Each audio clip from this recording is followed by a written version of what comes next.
Bonjour, vamos a magazine na Jankaz, Wapshka Mayenga Mendorum. My name is Robert Rajacek. I grew up in Michigan. Alcohol was always around. When I was 8, I accidentally tasted my first beer. I remember being at camp with my little brothers. We got thirsty and opened a can that looked like soda. After our first few sips, we started feeling a little funny. We liked it. My dad found us drunk as hell. "What am I going to do? Your mother's going to kill me." When I woke up, he said, "Don't tell your mother what happened. Brush your teeth. Your breath smells." I didn't know whether to laugh or cry. During family parties, sometimes fights would break out, and I would start drinking whatever was left over. 4 years later, my dad left after a fight, and it hurt me, like it was my fault. At 16, he called me. "Hey, Sonny boy." I broke down, smashed the phone. I started drinking and mixing drugs. A week later, I got caught stealing and was fired. Angry and frustrated, I started physically and verbally abusing others until my mom sent me away for 2 weeks. When I came home, my stuff was packed in garbage bags. I felt unwanted and unloved.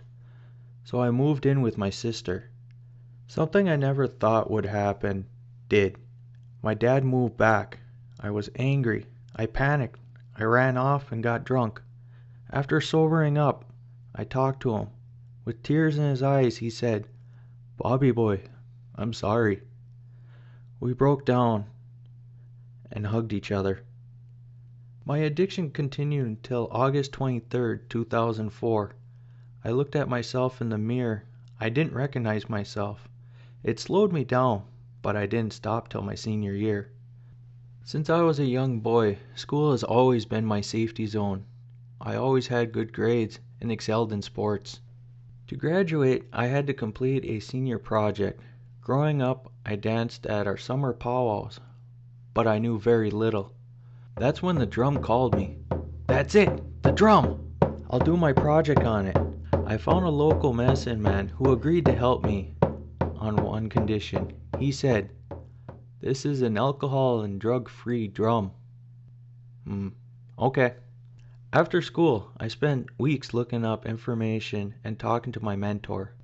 I started recognizing the people around the drum, people who had been a part of my life.